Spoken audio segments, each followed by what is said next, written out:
Hey, we are live, Coach Lesley. Hey, folks. Hey, everyone. Thank you again for joining in and watching Flex and Fiber, where Coach Lesley and I talk about how we eat plants and we lift, or we lift and we eat plants.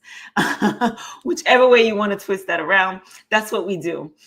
We are plant-based athletes, and I am a nutrition coach, and I work with individuals and I work with organizations to help their teams and the individuals really adapt to a whole food plant-based diet in order to prevent burnout and fatigue and to increase productivity and health and longevity, healthy aging, all the good things. And so with that, I'm going to turn the mic over to you, Coach Lesley. Tell the good people who you are. All right. Thank you. I am Coach Lesley, and I'm a performance and nutrition coach. And I do CrossFit. I run marathons. I am a pro bodybuilder as of this year. And I help athletes and active individuals meet their fitness goals by helping them with strength training and proper nutrition, plant-based nutrition, that is. Plant-based nutrition, baby. Yes. And so again, thank you for joining us. And today we're talking about how the diet culture influenced our generation. Before we talk about that, we're going to go into our weekly myth buster. Lesley, I want you to dive in on that myth buster, and I'm gonna join in at some point. So our myth buster is low calories equals success, and we both have different experiences with this, especially recently with bodybuilding. Low calories was kind of the name of the game to lose weight. And we were both on a very low calorie diet. And with that, me personally, I lost my period. I was definitely not in a state where I felt like it was sustainable. I was very tired. I was very weak. I was not sleeping well. And my body was like, oh, this is a uncharted territory that we don't like. And that was not the first time that I had lost my period due to being underfueled and having a low calorie diet. It actually happened in high school as well, when I was playing basketball and I was just like playing all the time. I was not eating enough, and I had way too much muscle over body fat. And my period was like, we're out. And at the time I was excited because I always had just very like rough periods. So I was like, this is great. Right. No period. Let's go. And truly this time around again, with bodybuilding, it was kind of like a situation where I was surprised by it. And everyone's like, yeah, you might lose your period. You might lose your period. And I was like, no, I'm not. And then it just didn't come. But the day that it was supposed to come, I was like very tired. I was having just like a lot of like emotional ups and downs that day. And it was definitely a little bit rough. But looking back on it, I'm like very aware of it. And I know that that was not the best thing for my body. And a lot of times we think, especially as women and as young women, we are like trying to, follow the trend and the mold. And I think that's kind of what Carmelle is going to speak on. So I'll let her take over from there, but it's definitely not, doesn't equal success. It doesn't necessarily equal success. I remember, well, to your point, just to jump on that piggy, on that wagon that you were just talking about, when we were training, I feel like for me, my calorie intake increased so that I can gain the weight that I needed to put on the muscle mass that I needed to. And it was towards the last couple of months that the calories come down. And that's when, the body kind of, like I wasn't sleeping well. It affects all kinds of things when we're not consuming the amount of calories that we need to be consuming. But there's a misconception that people think that the least amount of calories that you eat, the more success that you have. And number one, it depends on your goals. Number two, it really is what our bodies need. And at the end of the day, it's not calories. We put so much emphasis on calories as a culture, and it's not the calories, it's the nutrients, be it macronutrients or micronutrients, how our body feels. Like our ancestors did not have MyFitnessPal where they were saying, oh, I just did 1,300 calories and I'm done for the day. They ate till they were full, or they ate whatever it was that they could, find. And so nowadays, because we're stuck on this number, and you turn any food label around and you see the biggest number on the back of that label is the calories, because we are so overconsumed with calories and how many calories a day we should be having. And I am of that culture. I am of that culture where we started to learn that calories were everything. The first dietitian I worked with, she was just like, do you count calories? And I was like, no. And she's like, well, I do. And I was so disappointed because I did not want to be that person. But I jumped on MyFitnessPal, just like she suggested. I became the biggest calorie queen. I could look at a food and know how many calories was in that, if that could fit into my daily 1,200 calorie budget. I literally put myself on a 1,200 calorie budget. I remember talking to somebody else about that. And I was like, okay, I do 1,200 calories. She called me for coaching and nutrition advice. And she was just kind of like, oh no, 1,200, that's not going to work for me. She never called me back. And I don't even blame her. In retrospect, I was just like, she had more sense than I did. And I was coaching. So it's a real mess when people think that calories are what we should be following in order to have some type of success when it comes to our diet regimen. And I do not condone it at all. Now, if you have a goal, like Lesley was talking about with our fitness or our bodybuilding competition, listen, I'm not saying that it makes it healthy. It just makes the end goal more reachable for us. And It was temporary. It literally went on for about 8 weeks where we were actually honing in on, maybe a little bit longer for Lesley. I know, again, I had to increase what I was eating before I decreased. And I'm not saying that it's healthy, but it came to an end once we grabbed our first place trophies, right, Lesley? We went back to eating what we needed to be eating in order to sustain good health and good sleep and our periods. Yeah. So calorie counting, let's hashtag kill the calorie. Can we do that? Yeah. It does not mean success. It just means you're counting something that doesn't even matter, because 150 calories in a pineapple is very, very different than 150 calories something ultra processed like a burger.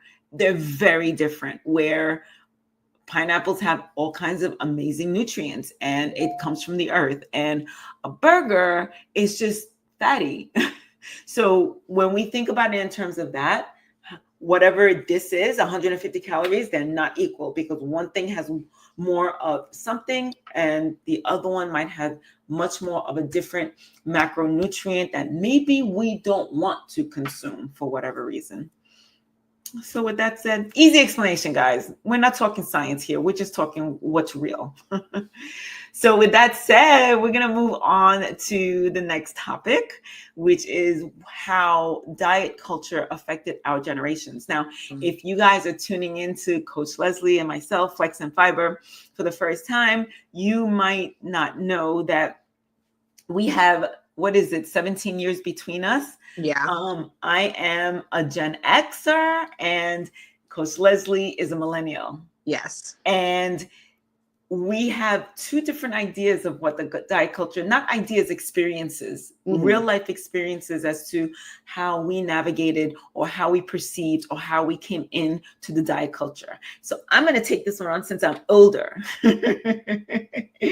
I feel like I grew up right in the midst of the diet culture. I'm born in 1974. So by the time I was, pre-puberty, the diet culture was full-fledged in the 1980s.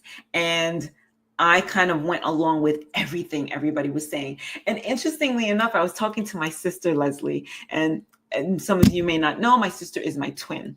And I was known as the fat twin. I was thicker than my sister, and my sister was nothing. My sister was the twin. I was the fat twin. And so I asked her, Les, I said, how did you perceive the diet culture? My sister was like, I didn't.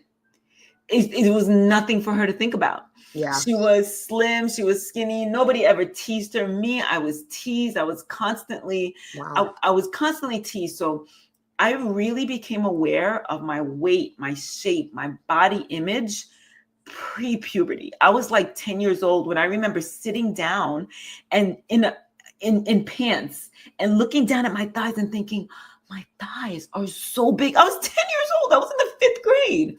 What business of it was I for me? Like, I should be thinking about my Barbie dolls still, really, not how thick my thighs were. And I remember thinking, my thighs are so thick. So I would take, if I was sitting down and my thighs are spread across my chair, I would make sure that I had a book or something covering my lap so nobody can see how thick my thighs were. Crazy.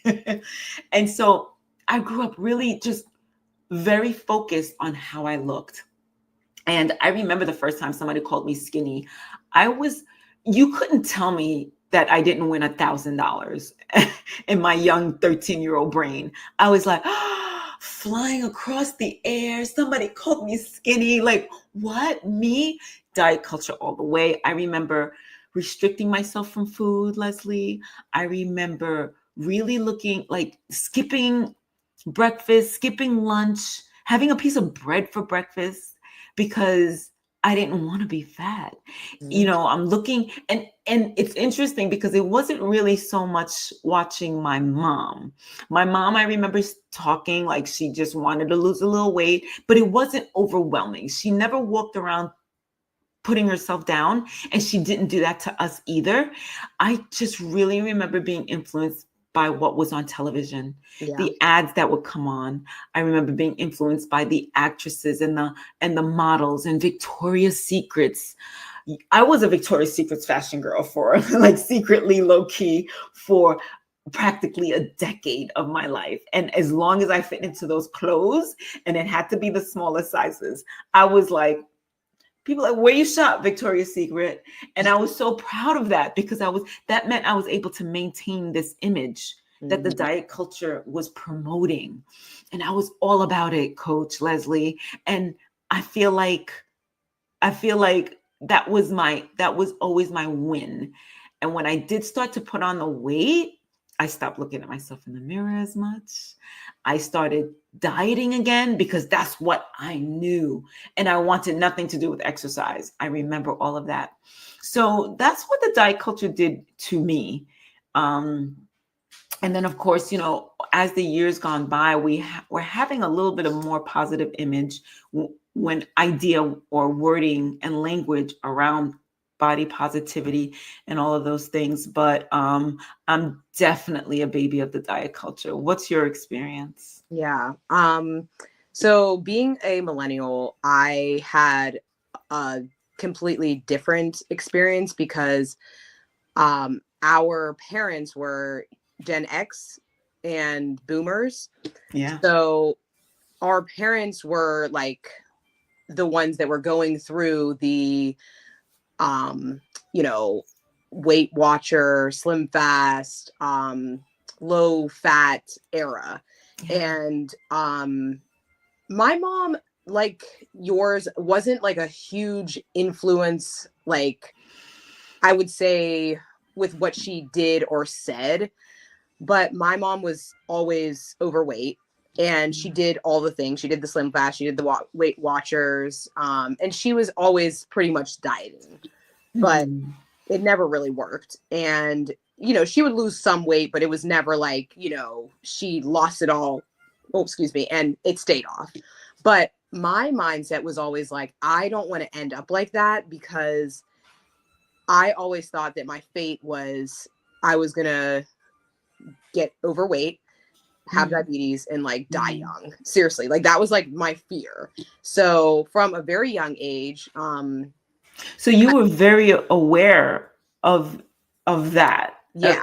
You were very aware of how that how all of that kind of like coincided with each other. That's so interesting. Yeah. I wasn't. So yeah, I'm sorry to interrupt. Go ahead. No, you're good. Yeah, no, it was something that I was like hyper aware of. And I was like, I will do anything to prevent this, which kind of ties into our Mythbusters, as like, I was so into sports and like running and just always being super active, because I was like, if I can prevent it, I'm going to prevent it as long as I possibly can, and dive into fitness and sports. And it was something that I loved as well. So it wasn't something that I was like torturing myself with, like, I have to go and walk or run. Like, no, I loved it. Oh, I'm going to interrupt again. Lesley. Don't forget your train of thought. No, yeah. But it's so interesting, because I grew up in the midst of the diet culture. We were dieting, and it wasn't so much fitness. Yeah, we had the Jane Fonda and Suzanne Summers or whoever, but we really weren't hyper focused on the nutrition piece. So for me, every time I felt like I needed to lose weight, I had to resort back to dieting and not so much fitness. Yeah. Fitness came along much later in my life. I was always like a tomboy, but as far as engaging in fitness activities, running, exercising, lifting weights, that came on much later in my years, when I was about in my early 30s. Yeah. And it was due to a car accident. I just wanted to make myself strong. But before that, for me, it was always just dieting. If I wanted to prevent looking a certain way, it was about dieting. It wasn't even about getting sick and dying. So that's really, really interesting. Yeah. All right, go ahead. So it's interesting that you say that too, because we talked about this a little bit offline, where I mentioned culturally it was totally different. So if you and I were like white, or a different culture, potentially, it would have probably been a little bit of a different story, because I grew up in a all-white Catholic school from K to 8th, and all of my friends' parents, well, moms, I would say, were thin, and they were like obsessed with being thin. And now the girls that I went to school with that are my age are obsessed with being thin, but they're not thin, and their parents are like fat shaming them, or like making little comments and all this stuff. And I'm like, I never had that, because I was like in the mindset of, okay, I need to prevent myself from getting overweight. Whereas my mom was never in the, like, I'm so thin and like, that's the only thing of value. Whereas like culturally, that was never a thing. So growing up, I, saw these music videos with these girls with these big butts, and like, they were like hot, you know what I mean? And then like, fitness probably wasn't a thing for you, because you didn't see anybody that looked like you doing it. No, you're very right. So it was like, why would that be a thing? We were influenced by people that we could kind of relate to a little bit. And even though like most of the Victoria's Secret models weren't Black, although there was some, and they were beautiful.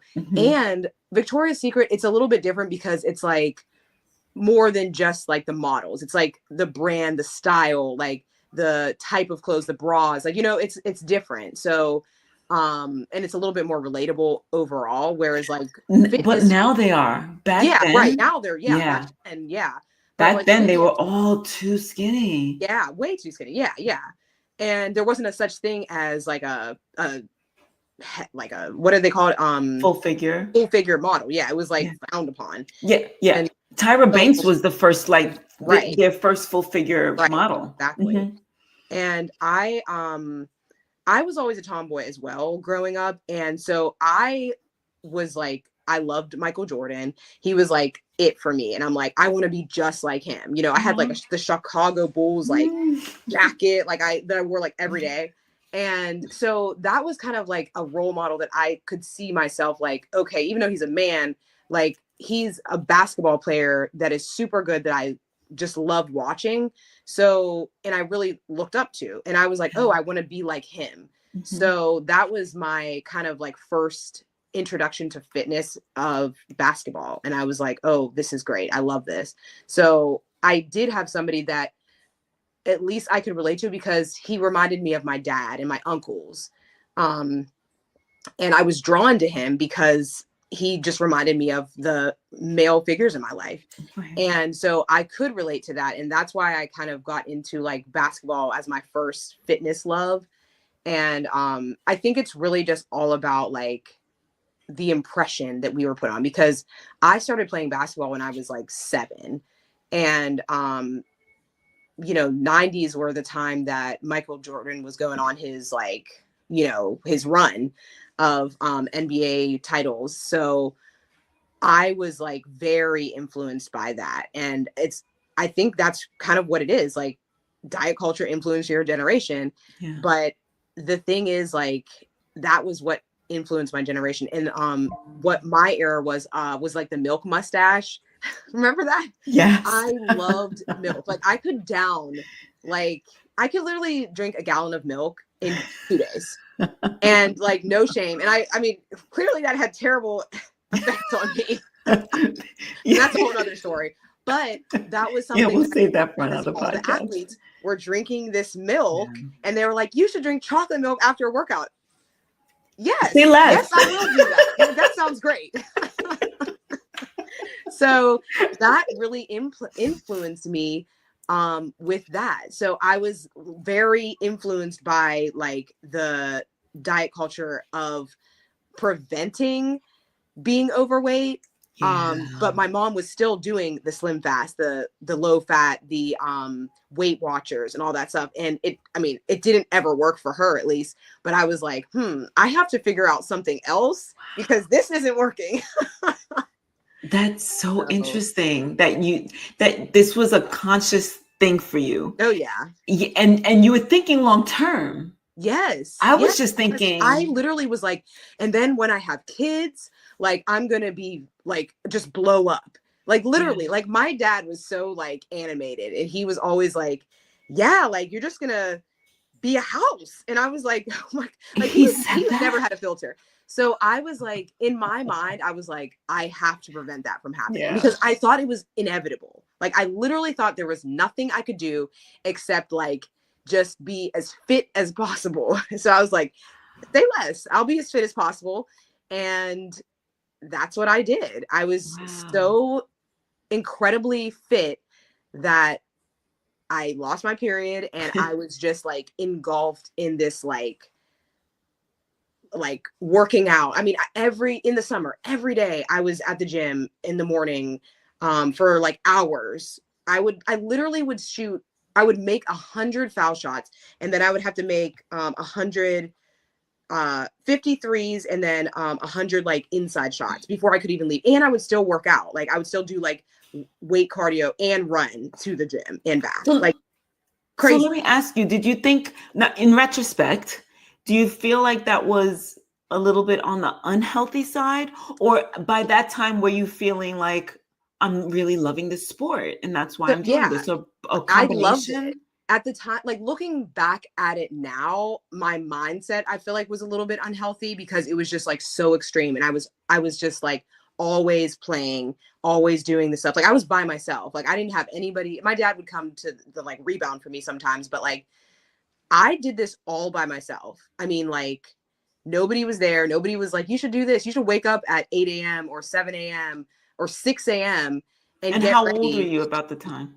15, 16. Wow. When most kids are out there kind of like flirting with the boys and things like that, you were just kind of like, no, I just need to ball was shoot. Life. Like basketball was number one. Mm-hmm. And don't get me wrong, like I like to like have fun and party and all that stuff. But like if I had a game, if I had a tournament, if I had practice, like that was it. Like boys were second. Okay.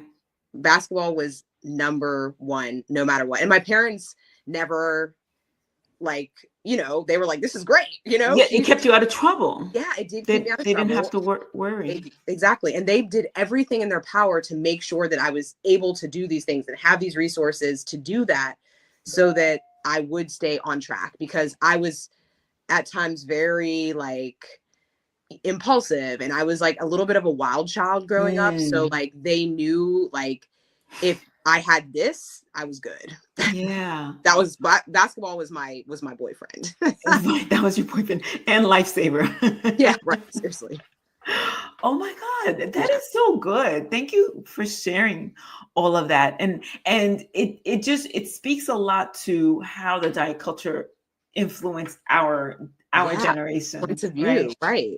It's really amazing. I'm really the product of of the diet culture and how it was in the 80s and even well into the 90s with all the different diets, and I never really did Weight Watchers, but I had that Weight Watchers point system.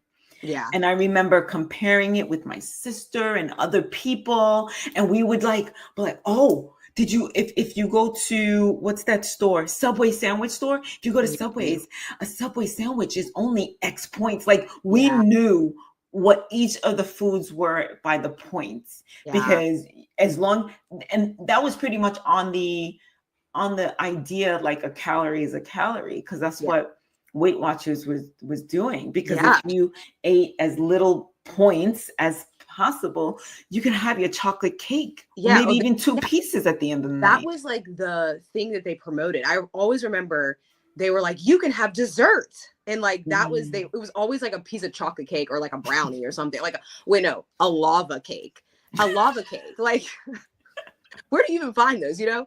And that was always like the thing that like stuck in my mind, is like, you can eat whatever you want as long as you're under the point system. And that's, again, full circle of like the calorie counting and how it doesn't always equal success, because it never worked for my mom. And like, I don't know how many other people it worked for or didn't work for, but my mom was never at a point where I felt like she was like at a healthy weight that she was comfortable with. And inevitably that was her downfall. And I think that mindset got worse because, you know, when she passed away, like it was very much like a lifestyle situation. And I was even more like, oh no, this is not going to be my fate. And obviously now we know like a lot of those things are not generational. They're very much lifestyle. But at the time I literally was like, this is generational. I'm going to get diabetes. I'm going to be overweight. And that's that, because it's in my genetics and there's nothing I can do about it. Wow. So, well, I'm just happy to hear that it turned out well for you, as it turned out well for me. Yeah. And I feel like, I got to tell you though, those diet culture, that diet culture influence is still in the back of my head. Yeah. And that's how come I feel like I did so well when it came time to restricting my calories before competition. Yeah. And even now when I put everything into my fitness pal and I look at my calorie count, I can't look up there. Yeah. I can't look at my calorie count because it's with me, and it makes me feel like I'm eating too much. Yeah. Because it's instilled in my DNA at this point. Yeah. What all of that did to me over the course of the years, and me trying to look a certain way. And then when I finally got there, trying to retain it, because I just loved the way I looked. I loved the attention I was getting, all of the things, to the point where it really, Lesley, I got to tell you, I really broke free from that only 4 years ago when I became whole food plant-based. Yeah. That's when I really broke free, because I was trying to count my calories. And I'm like, how are you supposed to count your calories when I'm having a huge bowl of kale and spinach? Like, you literally can't. Yeah, exactly. And so that's when I started breaking free from it. And I remember having a conversation with a friend not too long afterwards.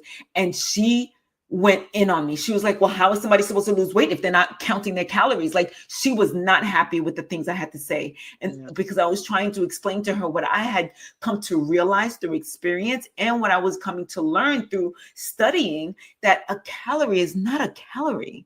Yeah. It's not a calorie all across the board. And that's not what determines success. It's not what determines whether we lose weight. It's not what determines how healthy we are. It's not. And she was not happy with me with the things that I was saying, because again, she's just a product of the diet culture as well.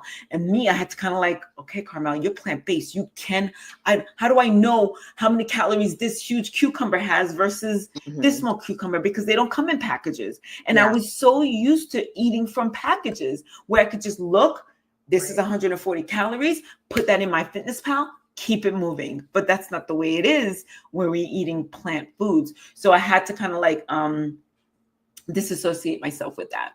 Yeah. But I feel like I've done pretty good. I feel like we both have done really, really well.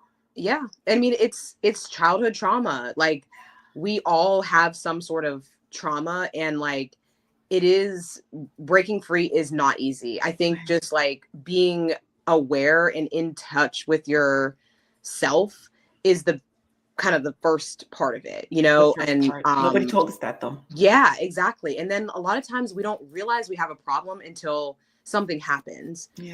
And because I do nutrition coaching with a lot of women my age, and a lot of the women are white, and I notice the same pattern over and over and over again. They have horrible relationships with food, and like, they just think these things of like, I can't have carbs, or what do you think about this or that? And I'm like, you know, it depends. And, but they just have these horrible relationships, and it's so hard to break those patterns because they correlate their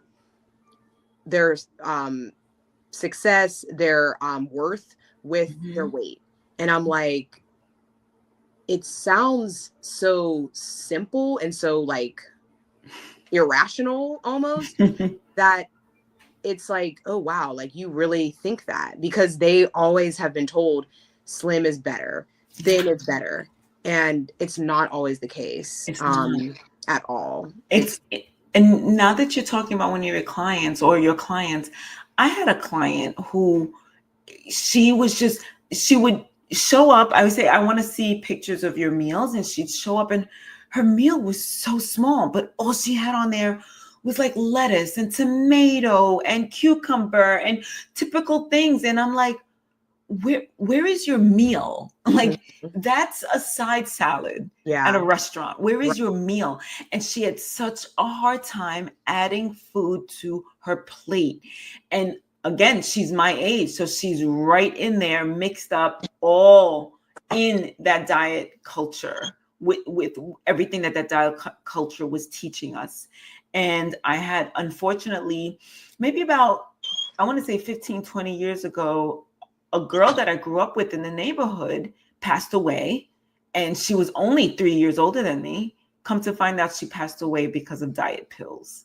And that's what the diet culture has done. And I'm sure there's lots of stories like that. This was just somebody I knew. And this was a woman, Black woman, very, as they say, voluptuous. She was thick. She had the booty, she had the boobs. And it doesn't fit in the diet culture standards. No, it doesn't. It doesn't. And so what did she do? That's what she did. It's crazy. And I had another client a few years ago, and she said that she was getting her daughter started on diet pills.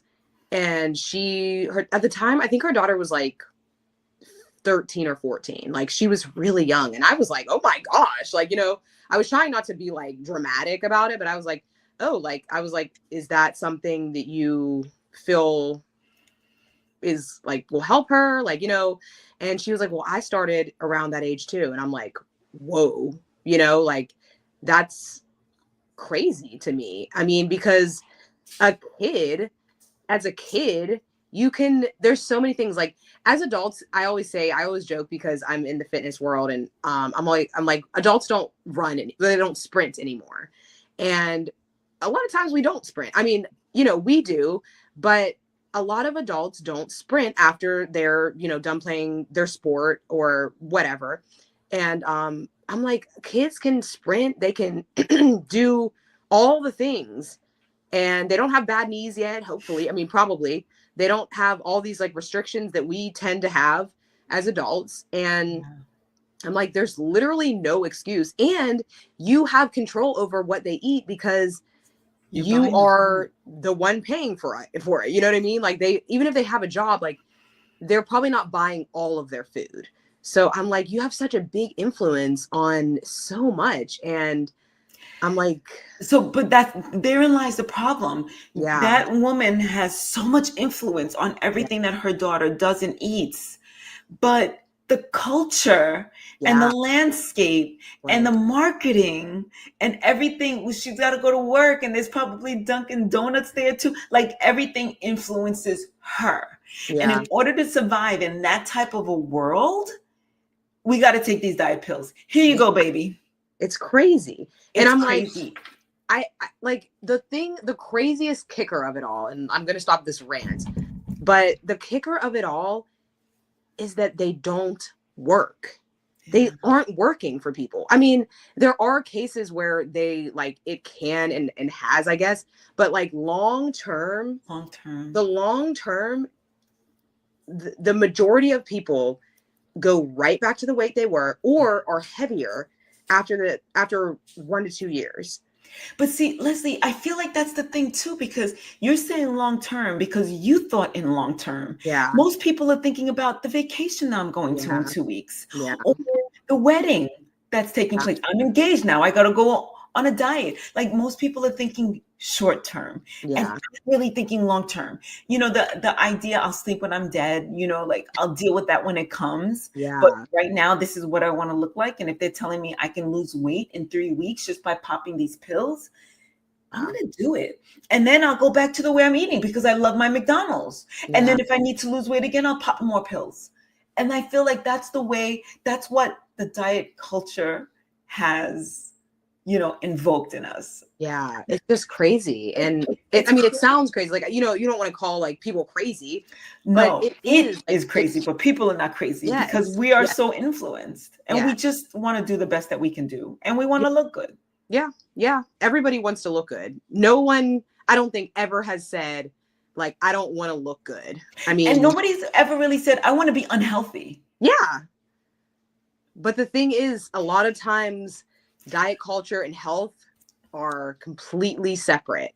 And that's the tough part, is like, you and I, we are like, okay, it's about health here, not about like looking this part and vanity and all that stuff. And don't get me wrong, like, again, we like looking good. But you can do both. You can be healthy and look great. Like, we have both been people's like body goals. Yeah, for sure. But Lesley, it happens, like, we came to a certain awareness at some point. Whatever triggered it, whatever happened in our lives, we eventually saw the light, right?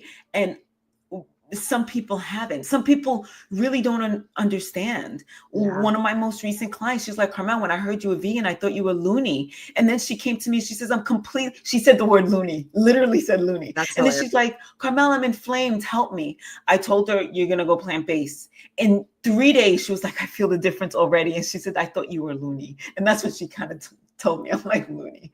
But people, they kind of see us, Lesley, and we're not normal. Yeah. You and I. Yeah. There's that girl that doesn't eat meat. Yeah. That's all they see. That's all they hear. Never mind that you're healthy. Never mind that you love the way you look right now. Never mind I'm healthy. That my doctors make a big deal out of my health. Yeah. But that's not their reality. Their reality is like, all right, good for you.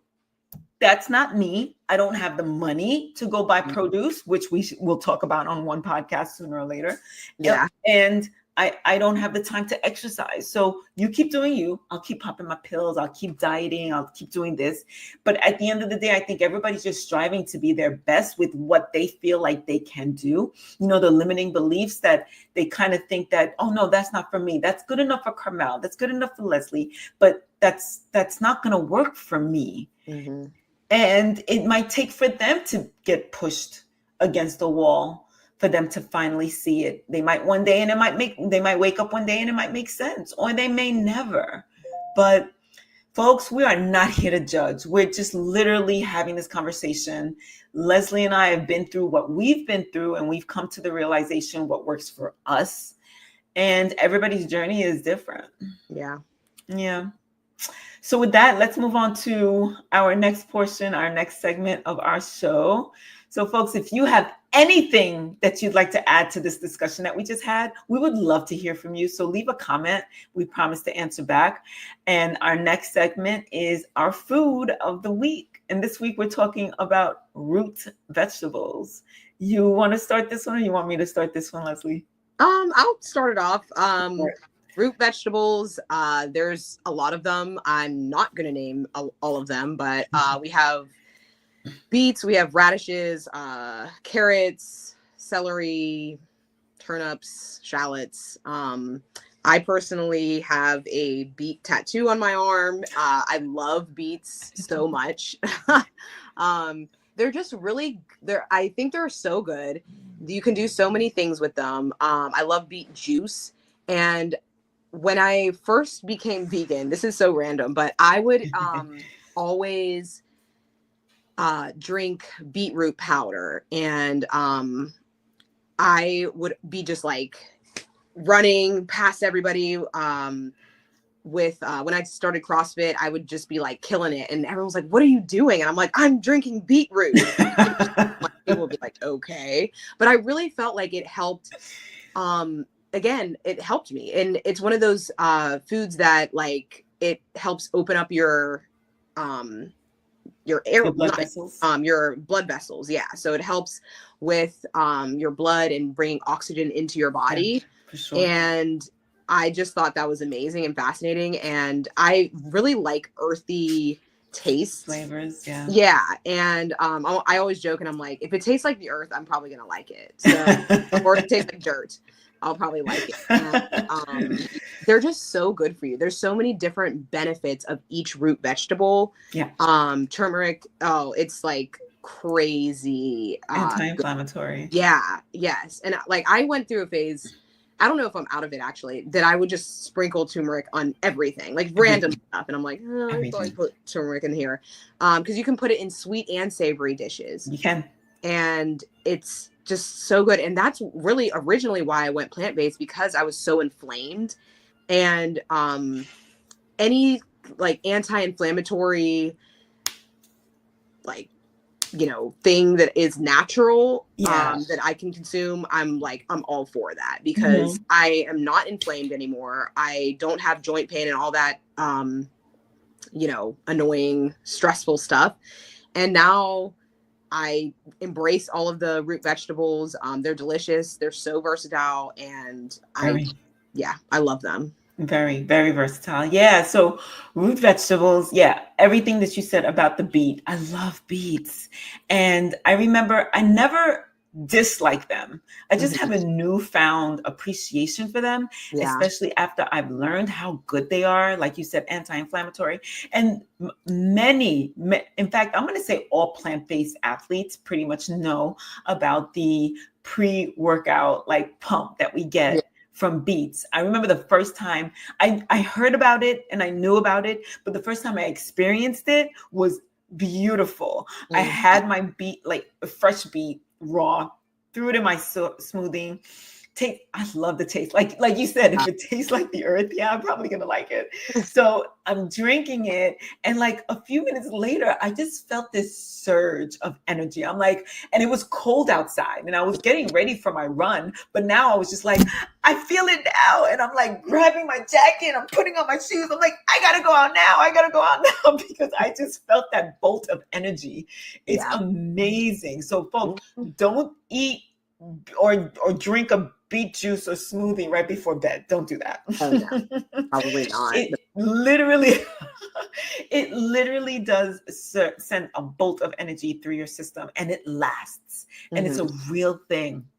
And the more I hear the research on it, the more amazed I am that more people don't know about this. Yeah. So I take it just like you, I take it in powdered form, but mostly in raw form. But you can have it raw and it'll have the same benefits as it does if it's roasted or cooked. The beets are just amazing for that.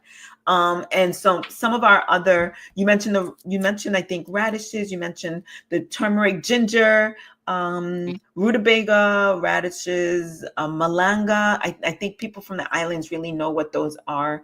We have turnips, carrots, onions, garlic, yams, jicama, potato, sweet potato, are all our root vegetables, and they are loaded with minerals that we can only get from the soil because they're from underground. They literally live underground. So amazing. And if they come with leaves, like the carrot top leaves and the beet greens, have at them. They have a ton. I have something in my eye. They have a ton of amazing vitamins and minerals, anti-inflammatory properties, antioxidants, and antifungal. It's just, it's never, the list goes on and on. As with every plant food, they're just amazing healing foods. And yes, the turmeric, take the turmeric with your pepper, because the pepper, ground pepper allows it to be absorbed in your system much more quickly. So turmeric, pepper, and it's just, and ginger. Well, again, those root vegetables are very anti-inflammatory. So if you have joint pain, take it very consistently, sprinkle that ish on everything, and you will feel the difference within a week. And come back and let us know about that too. And so I think that's about it that we got on root vegetables.